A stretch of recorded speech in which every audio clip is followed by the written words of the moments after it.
You know what? Sometimes joining a cult might not necessarily be the worst thing to happen to you. Welcome back, horror fans. I'm Leo, and Bootube Breakdowns is here to save your scary movie night. Right off the bat, The Endless scores a 5.6 out of 10, which lands it in our Ghoul Drool category. But here's the thing. I've already had to dive for a treasure box at the bottom of a lake just to get you this score, and in a few minutes, I'll show you exactly why this film earned its rating. If you disagree with my score at the end of the video, be sure to let me know how much you want to set yourself on fire. Forever. And then be sure to like, share, and subscribe about it in the comments.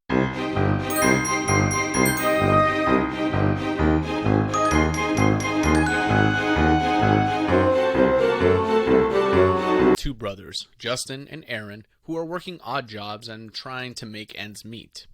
We come to find out that they are both survivors who escaped a cult over a decade ago and have mostly failed to adjust to normal life. Aaron wants to go back to the cult since he left with only good memories, while Justin is aggressively protecting his brother to the point that we found out that he was even lying about the nature of the cult. Aaron insists that they should return just to get some closure on the whole thing as adults. Justin reluctantly agrees, but they still drive to the location. At first, it's all smiles and sunshine with the usual sketchy noticing. As time progresses, we eventually discover that the cult is less of a cult and more of a group of prisoners coming to terms with the notion that some cosmic horror entity has trapped everyone in an endless time loop. The story then evolves into a game where the brothers must work their way through a sort of cosmic time warp bubble maze in order to escape the entity before time runs out.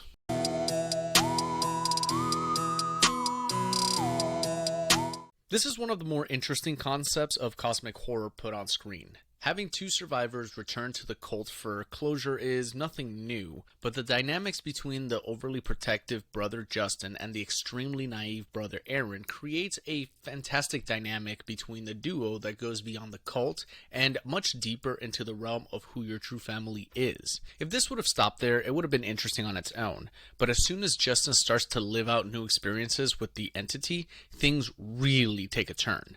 Each brother has to face some aspect of a time warp that forces each to not only question the nature of reality, but also their place in it and what truly matters. The victims from different time loops that they meet also have interesting backstories that slowly reveal clues as to how to escape before laying out the remainder of a fairly simple plot towards the end. The brothers must find each other and escape before time runs out. For a relatively simple plot, there's a surprising amount of depth and humanity to each character as they piece together the mystery. Overall, it's an excellent story that in my opinion earns an 8 out of 10.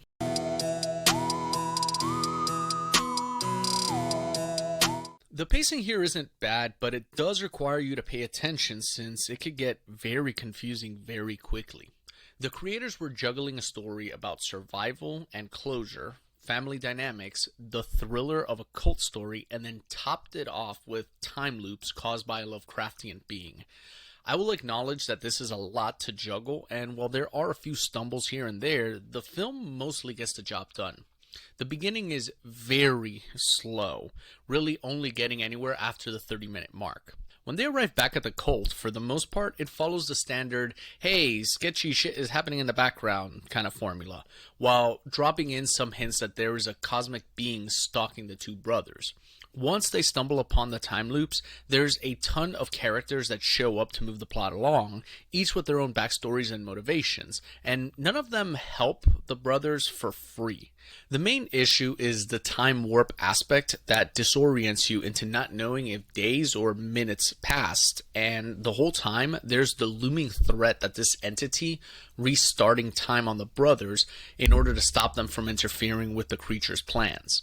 It was one of those movies that was easier to understand the second time around, but the first watch is a little messy and honestly confusing. That said, the pacing could have easily been a lot worse, so I'll be giving the pacing for this one a safe and middle of the road 5 out of 10.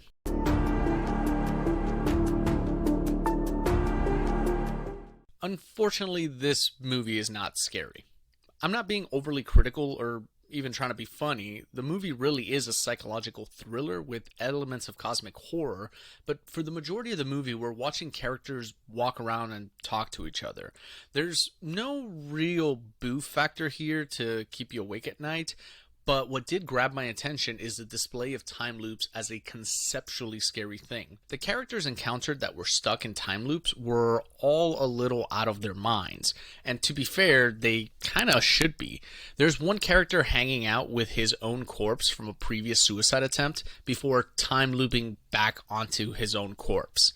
Some characters were arguing about how they survived the fire that is about to happen in the future. Yeah, think about that one for a minute. And there's even another character that has completely lost his mind and is stuck in an endless 3 to 5 second loop of him running bloody out of a tent before being looped back into the tent, as if the being is just not letting the man leave. If I were to put myself in this character's shoes, I can grasp how unsettling the situation can be, but when it comes to the audience, the story is interesting, but just not all that scary. I'm gonna give the fear factor on this one a 2 out of 10.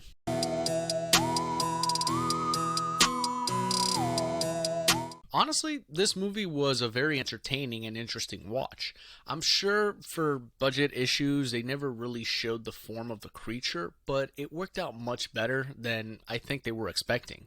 The biggest issue with cosmic horror and monster movies in general is that when there is a form given to the monster, our brains can quickly make a threat assessment on what we're looking at. And depending on the monster, the shock factor can quickly lose its punch. This leaves a problem where they have to either make the monster absolutely grotesque, like the ones we saw in The Void, which I've already done a review on, and we end up with a constant shape-shifting creature like the alien in Nope. Future Nope review in the works, just letting y'all know. With this movie, however, the monster is never revealed, and we cannot tell if it's invisible or, a more likely and interesting approach, it bends space-time around itself so nobody can even get a good glimpse of the thing. Speaking of the space-time bending, this is by far one of the most interesting approaches to space-time manipulation that I've seen. When messing with timelines, there's usually the Groundhog Day approach where the whole day resets, and although not explicit, it's assumed that time is reset across the universe.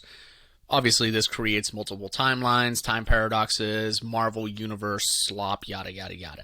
In this movie, however, there's multiple little pockets or bubbles of space-time that are Groundhog Day'd, and not only that, but interact with each other in weird ways. The movie was a blast to see from a conceptual perspective, and that alone elevates the movie's fun factor to an 8 out of 10.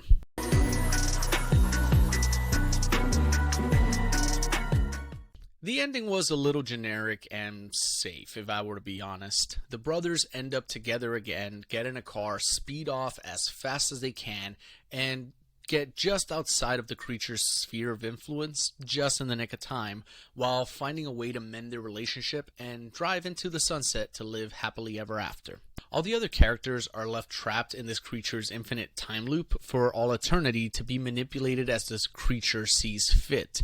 And due to its own space-time manipulating abilities, nobody will ever know the truth of what's happening. Yeah, I know, not really the ending we wanted to see. No major creature reveal, no closure for the victims that are trapped, and no real payoff once all is said and done. The movie transitioned between a family drama, cosmic horror movie, and action movie escape sequence. Also, by trying to create both a heroic and tragic end at the same time, the ending ends up feeling like a lazy attempt at a, oh, you decide your own ending kind of a trope. Should we care more about the victims that stayed behind, or should we care more about the brothers that survived this whole ordeal? Also, now what?